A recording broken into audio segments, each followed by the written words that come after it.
Babak ketiga kualifikasi Piala Dunia tahun ini telah memasuki pertandingan-pertandingan terakhir, di mana setiap tim cuma menyisakan 2 laga yang harus dimainkan. Laga yang sekaligus menjadi penentu apakah mereka lolos ke Piala Dunia atau tidak. Babak ini sendiri akan dimainkan oleh Indonesia. Nantinya, mereka akan melawan 2 tim kuat, yakni Cina dan Jepang. Saat ini skuad Garuda juga tengah melakukan persiapan dengan menjalani training camp di Pulau Bali. Uniknya, dalam training camp yang dilakukan, ada-ada aja tingkah yang mereka tunjukkan. Sebuah tingkah yang membuat Cina kebingungan karena mereka menilai Indonesia seperti tak serius menjelang pertandingan. Lantas benarkah demikian? Berikut ini adalah jawabannya.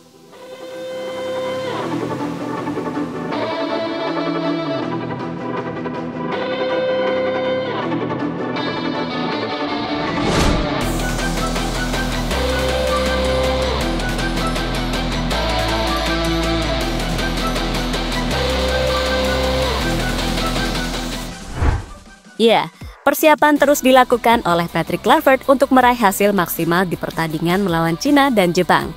Salah satu persiapan yang dia lakukan adalah dengan memanggil 32 pemain ke skuad Garuda.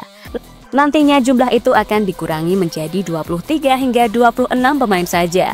Intinya jumlah tadi untuk berjaga-jaga jika seandainya ada pemain yang batal bergabung dengan alasan cedera.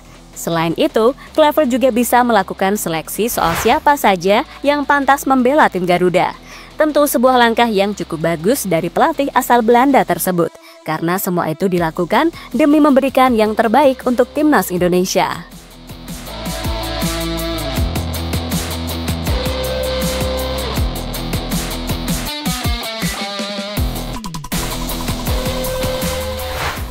Apa yang ditakutkan oleh Patrick Kluivert akhirnya terjadi. Shandy Walsh yang saat ini bermain di Liga Jepang harus mengalami cedera saat membela timnya. Setelah diperiksa, Shandy Walsh harus membutuhkan waktu yang cukup lama jika ingin pulih kembali. Itu artinya, kemungkinan besar dirinya tidak akan membela timnas Indonesia di babak ketiga kualifikasi Piala Dunia. Tentu, sebuah kenyataan yang harus diterima oleh pemain berusia 30 tahun tersebut.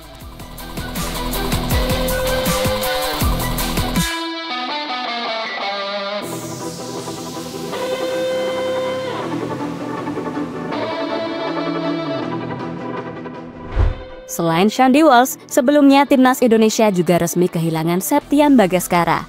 Pemain Dewa United itu juga batal bergabung dengan alasan yang sama. Untuk mengatasi batalnya Septian, Kluivert memutuskan untuk memanggil Beckham Putra. Kluivert memilih Beckham karena dirinya baru saja membawa Persib Bandung meraih gelar Liga 1. Performanya di lapangan juga cukup oke, yakni berhasil menyumbangkan 6 gol dan 3 assist dari 29 pertandingan yang dimainkan. Kini, pemain asli Bandung tersebut sudah langsung bergabung bersama para pemain lainnya yang tengah menjalani training camp di Bali.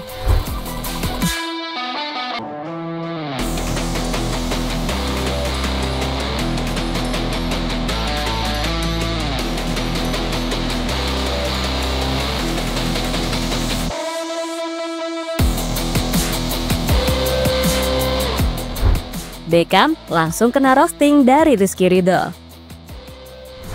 Saat bergabung ke timnas Indonesia, Beckham langsung bertemu dengan teman-temannya yang sebelumnya pernah membela timnas di level kelompok umur, seperti Marcelino, Pratama Arhan, Asnawi, hingga Rizky Ridho. Tapi untuk timnas senior saat ini, nama Beckham termasuk baru karena dirinya belum pernah menjalani debut sama sekali. Momen inilah yang langsung dimanfaatkan oleh Rizky Ridho untuk merosting pemain berusia 23 tahun tersebut.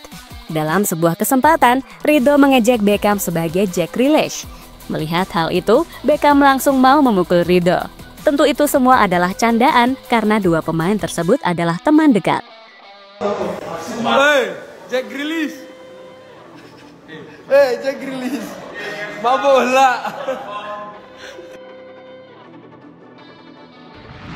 Lebih lanjut, jika ingin merasakan debutnya bersama timnas Indonesia, tampaknya Beckham harus bekerja keras lagi.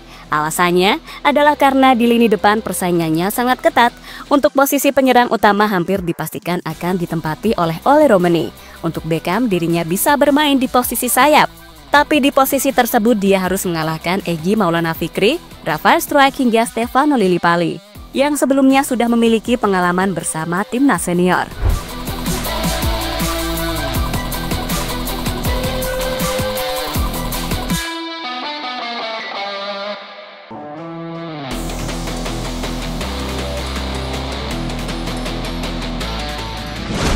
Timnas Indonesia serius tapi tetap bisa santai. Pertandingan melawan Cina sendiri adalah pertandingan yang sangat penting bagi Timnas Indonesia. Karena jika menang, maka peluang untuk lolos ke Piala Dunia akan tetap terjaga. Maka persiapan maksimal harus dilakukan agar kemenangan bisa dicapai. Tapi di balik keseriusan Indonesia dalam mempersiapkan tim, ada-ada saja tingkah kocak yang dilakukan oleh para pemain. Misalnya yang ditunjukkan oleh Marcelino Ferdinand bersama dengan Ramadan Sananta, di mana dua pemain tersebut menyanyikan lagu Mangu bersama-sama. Hal yang membuat orang-orang di sekitarnya langsung terhibur. Berbeda dengan Marcelino, aksi yang lain juga ditunjukkan oleh Joy Pelupesi. Bersama dengan pemain yang lain, Joy terlihat bermain kartu di hotel. Mungkin itu dilakukan untuk membunuh waktu yang membosankan. Hal itu sah-sah saja dilakukan, karena tidak bertepatan dengan latihan dari Timnas Indonesia, sehingga para pemain bisa santai sejenak sambil istirahat. Ini soal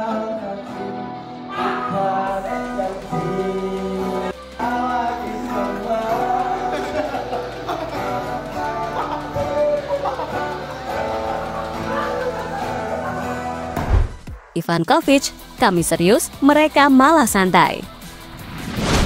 Sebagai lawan yang akan dihadapi oleh Timnas Indonesia, Cina pastinya juga tengah melakukan persiapan maksimal agar bisa meraih kemenangan. Karena jika menang, tim negeri tirai bambu tersebut bisa memperpanjang peluang untuk lolos ke Piala Dunia. Selain itu, laga melawan Indonesia juga menjadi pertandingan penentuan bagi Ivankovic. Karena jika kalah, posisinya sebagai pelatih bisa terancam.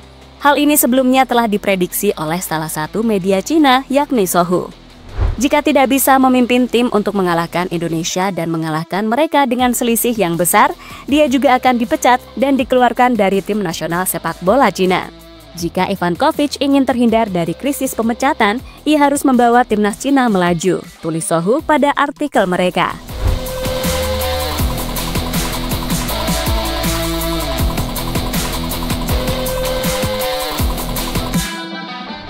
Dengan tekanan yang diberikan kepadanya, tentu membuat Ivankovic merasa tertantang. Maka dirinya harus serius mempersiapkan timnya menjelang melawan Timnas Indonesia. Tapi di sisi lain, Indonesia malah terlihat santai dengan momen-momen yang ditunjukkan oleh para pemainnya. Namun meski santai, Indonesia tetaplah Indonesia, tim yang selalu bisa memberikan kejutan.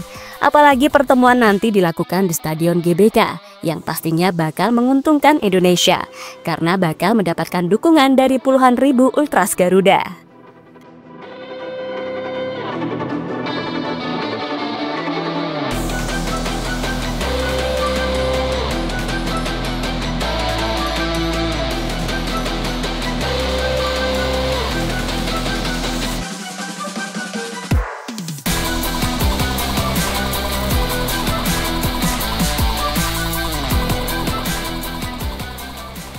Dalam pertandingan nanti, banyak pengamat sepak bola memprediksi jika Indonesia yang akan keluar sebagai pemenang.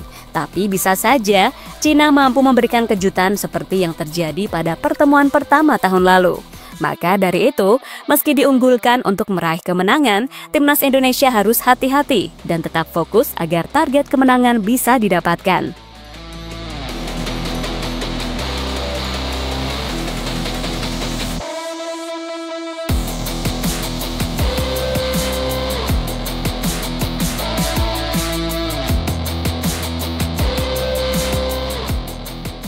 Jadi itulah reaksi dari Cina saat melihat para pemain Timnas Indonesia santai menjelang pertemuan di babak ketiga kualifikasi Piala Dunia.